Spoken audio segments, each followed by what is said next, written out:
Welcome to AS education academy. So आज हम आवबाव के उसूल के बारे में पढ़ेंगे। आवबाव का उसूल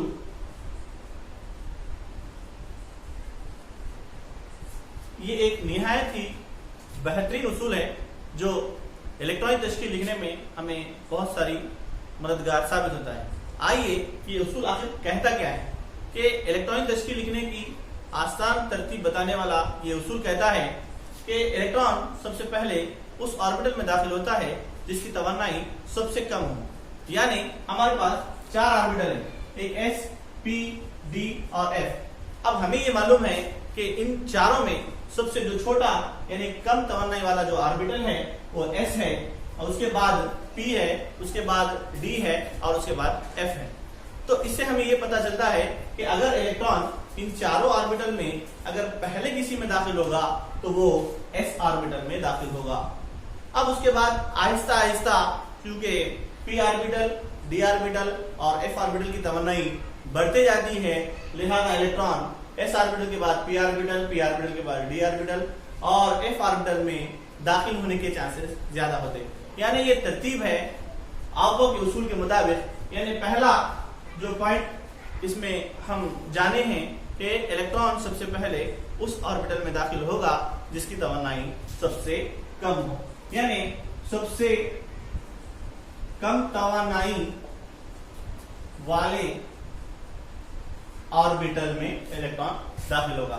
इसके हिसाब से पहले एस, उसके बाद पी, उसके बाद डी और उसके बाद एफ। यही उसूल का दूसरा अहम नुकता यह है कि अब चूंकि एस ऑर्बिटल पहले कॉल में भी होता है, दूसरे कॉल में भी होता है, तीसरे कॉल में भी होता है, चौथे कॉल में भी होता है, उसी तरह पी ऑर्बिटल, डी ऑर्बिटल और एफ ऑर्बिटल भी पाए जाते हैं।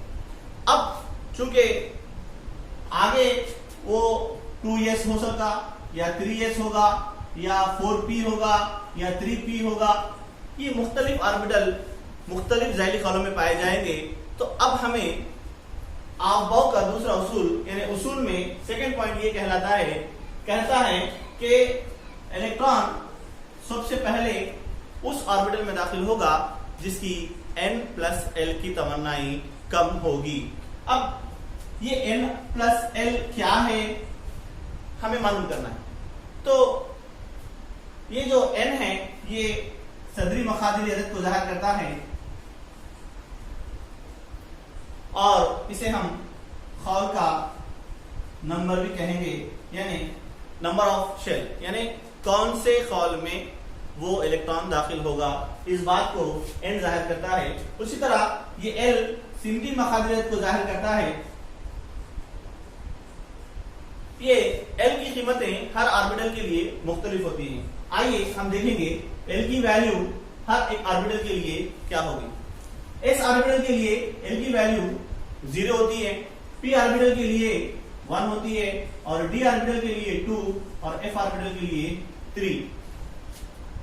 इस तरह से हम मुख्तलिफ ऑर्बिटल्स में इलेक्ट्रॉन के दाखिल होने की तरतीब को आसानी से जान सकते हैं। आइए एक मिसाल लेकर देखेंगे कि इलेक्ट्रॉन 3s में पहले दाखिल होता है या 3p में पहले दाखिल होगा। आइए इस फार्मूले की मदद से हम जानेंगे कि इलेक्ट्रॉन सबसे पहले कौन से ऑर्बिटल में दाखिल होगा।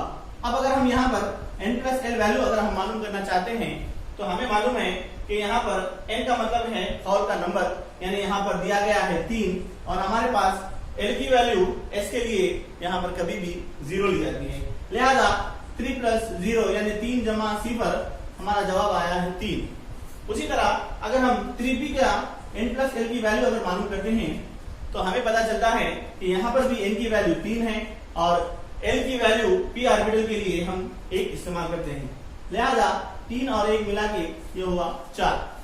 अब इस दूसरे उसूल के मुताबिक इलेक्ट्रॉन उस ऑर्बिटल में दाखिल होगा जिसकी n+l की तवन्नाई कम होगी। तो हमें मालूम हुआ कि 3s का जवाब 3 आया, 3p का जवाब 4 आया, लिहाजा 3s में इलेक्ट्रॉन 3p से पहले दाखिल होगा। ये था आवबाव के उसूल का दूसरा अहम नुकता। अब आवबाव के उसूल के तीसरे अहम नुकते की हम बात करेंगे। तो अभी हमने देखा कि आवबाव के पहले उस उसूल में यानी आवो के उसूल में हमने पहला नुकता देखा कि इलेक्ट्रॉन सबसे पहले उस ऑर्बिटल में दाखिल होता है जिसकी तवन्नाई सबसे कम होगी।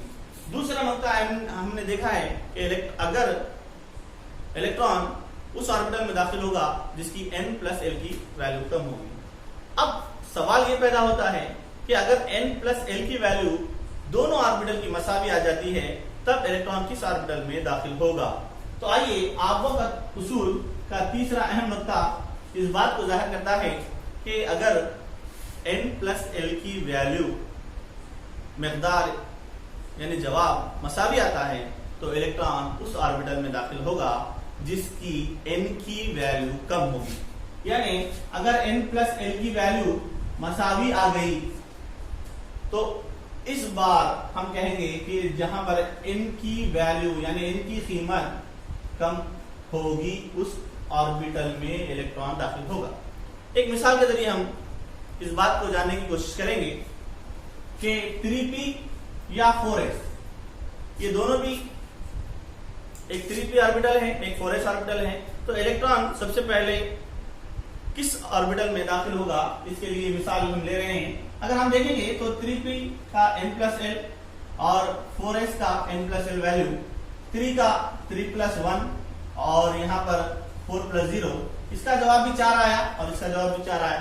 अब हमें ये आवो का उसूल का तीसरा अहम नुकता ये कहता है कि अगर n+l की वैल्यू मसावी आती है तब इलेक्ट्रॉन उस ऑर्बिटल में दाखिल होगा जिसकी n की कीमत कम होगी।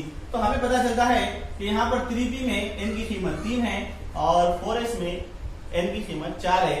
लिहाजा इलेक्ट्रॉन पहले 3p में दाखिल होगा उसके बाद 4s में दाखिल होगा।